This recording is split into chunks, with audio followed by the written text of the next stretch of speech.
Hey guys, this is Alnaki Khan and you're watching The Literature Man.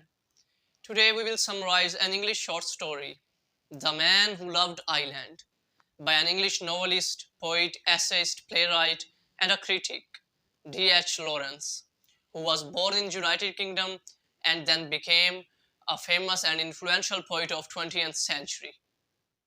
The Man Who Loved Ireland is a short story about a person who keeps on changing his residence on islands. The story was first published in 1927. Story के main character का हर एक island पर जाकर रहना, उस island को तब्दील करते रहना एक अलग थीम को जाहिर करता है. His experience on three islands tells us about three ideals of the writer: community, marriage, and independence. So let's summarize the short story, The Man Who Loved Ireland.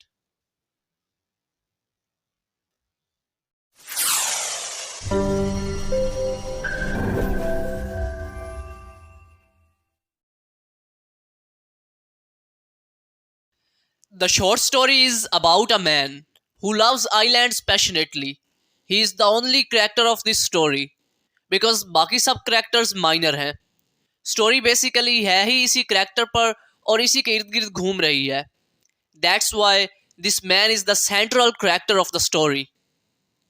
Mr. Cathcart, the person who loves islands. कुछ जगहों पर या books में इसका नाम misprinting की वजह से कैट हार्ट भी लिखा गया है, but this is wrong. Cathcart correct है. राइटर ने ओरिजिनल टेक्स्ट में जो नाम यूज किया है वो कैथकार्ट है. Now this man Cathcart is a blind lover of nature, but यहाँ पर मसला इस चीज का है कि he loves to be alone. वो तन्हाई पसंद है. अगर मैं तन्हाई के बजाय ये कहूँ कि वो खलवत पसंद है तो I think it will be better to say. उसे वैरानियाँ पसंद हैं.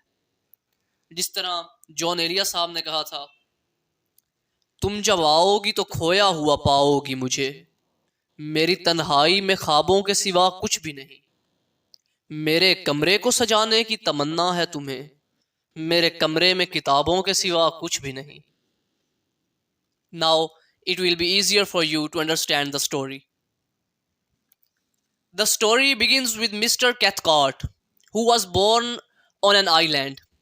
इस आइलैंड पर काफ़ी तादाद में लोग रहते हैं, जबकि मिस्टर कैथकार्ट जो कि एक तन्हाई पसंद शख्स है और उसे लोगों का ये शोर शराबा पसंद नहीं है. He is a middle aged man of round about 38 और 39. अब वो शुरू से अपने जेन में एक बात बिठा लेता है कि वो एक दिन अपना खुद का आइलैंड खरीदेगा. And one day he migrates towards another island that contains only 3 cottages. He tries to make this island more beautiful. यहाँ सब्जा है, परिंदे चहचहाते हैं, बहुत कुछ है, हर तरह का मौसम आता है. But Cathcart wants to make it a world of pure perfection made by a man himself. वो इस आइलैंड पर मेहनत करता है, रकम खर्च करता है, एक हाउसकीपर और एक बटलर यानी सर्वेंट को ले आता है. इस तरह और लोग भी आकर आबाद होने लग जाते हैं. वो कैथकार्ट इसकी मेहनत और आइलैंड की प्योरिटी की तारीफ करते हैं. कैथकार्ट लोगों को किराए पर रहने के लिए जगह भी फराहम करता है. वो यहाँ बुक्स की एक लाइब्रेरी भी बनाता है. At the end of the first year, जब उसको यहाँ 1 साल गुजर चुका होता है, एक सैलाब आता है और सब बहा कर ले जाता है. Cathcart is shocked at this because उसके लिए ये बहुत बड़ा नुकसान था.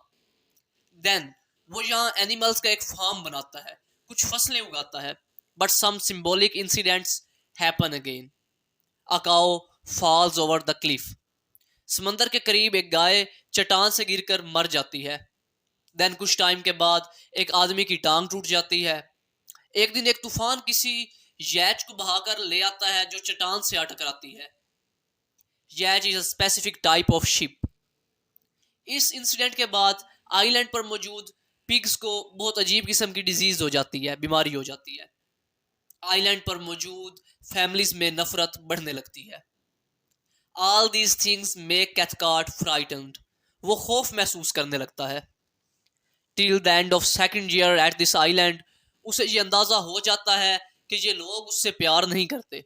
इवन उसका हाउसकीपर ही उसे छोड़कर चला जाता है. Then in the 5th year Cathcart एक ऐसी कंपनी को ये आइलैंड बेच देता है जो जहां पर हनीमून और गोल्फ की गेम्स अरेंज करवाया करेगी। Cathcart is also named as islander, क्योंकि ये आइलैंड का ओनर होता है इसलिए इसे काफी जगह पर टेक्स्ट में आइलैंडर के नाम से पुकारा गया है। Now Cathcart moves on to the smaller island. वो अपने साथ यहाँ सिर्फ चंद एक सिंसियर लोगों को लेकर आता है। उन चंद लोगों में एक विडो यानी बेवा औरत भी होती है जिसके साथ उसकी बेटी फ्लोरा भी है। कैथकार्ट अब नेचर से भी उकता चुका है और उसे इस आइलैंड को सजाने की कोई ख्वाहिश नहीं है। He is writing a book on flowers, जबकि वो कभी पब्लिश करता ही नहीं है इस बुक को, इवन पब्लिश करवाने का ख्याल ही नहीं रखता। After some time on the second island both Cathcart and Flora fall in love with each other. He makes sexual relations towards Flora, but बहुत जल्द उसका दिल भर जाता है। His desire for Flora dies. अब वो किसी तरह इस आइलैंड से भी फरार हासिल करना चाहता है, मगर फ्लोरा उसे एक लेटर लिखकर बताती है कि वो प्रेग्नेंट है। Now Cathcart waits for the delivery. He marries Flora, but जैसे ही उनके यहाँ बच्चा पैदा होता है कैथकार्ट साहब यहाँ से ऐसे फरार होते हैं जैसे जान बचाकर जेल से भागा हो। He buys another teeny island, which is even smaller and more barren than the last one. ये एक वीरान जगह है। वो एक बे के साथ एक झोंपड़ी बनाता है और यहाँ रहने लगता है। Bay is a body of water that is smaller in size and is directly connected to a larger main body of water, like ocean. वो चंद एक शीप और एक कैट के साथ वहां रहने लगता है। वो इस आइलैंड की वीरानी को पसंद करता है और खुश है कि यहाँ ना कोई इंसान है, इवन कोई पेड़ पौधा तक नहीं है। वो जो बुक लिख रहा था उसे वहीं छोड़ देता है और हर चीज से अपना राब्ता मुनक़ता कर लेता है, खत्म कर लेता है। वो इस कदर खामोश हो जाता है कि कभी कभार खुद की आवाज से भी खौफ खाने लगता है। जब बगावत पे उतरती है मेरी तन्हाई, इस कदर शोर मचाता हूं कि चुप रहता हूं।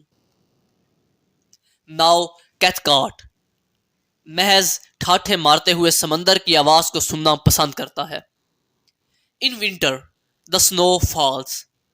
इस कदर बर्फ गिरती है कि वो हर चीज को ढक देती है। Even the door of his house is covered with snow. Cathcart बहुत मुश्किल से बाहर निकलने का रास्ता बनाता है। वो देखता है कि बर्फ ने उसके आइलैंड का नक्शा ही बदल दिया है। वो बमुश्किल रेंग कर वापस घर में दाखिल हो जाता है।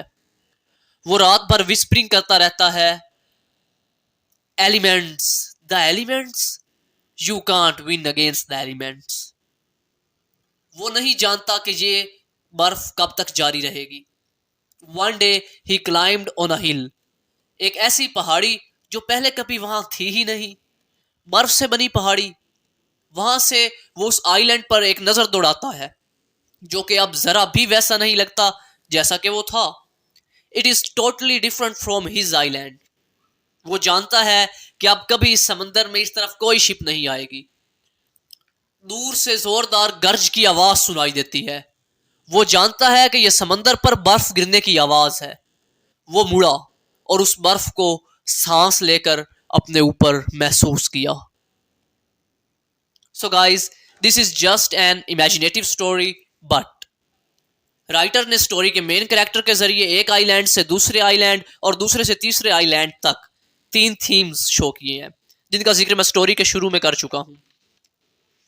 कम्युनिटी मतलब लोगों के साथ मिलकर रहना on first island, marriage on second island and independence on third island. Independence from each and every worldly things.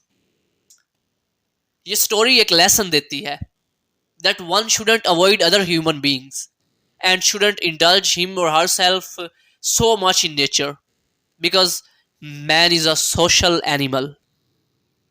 But guys, as far as I am concerned, most of the time I love to be alone and to feel the nature. Goodbye, tata, see you in the next video. Allah Hafiz.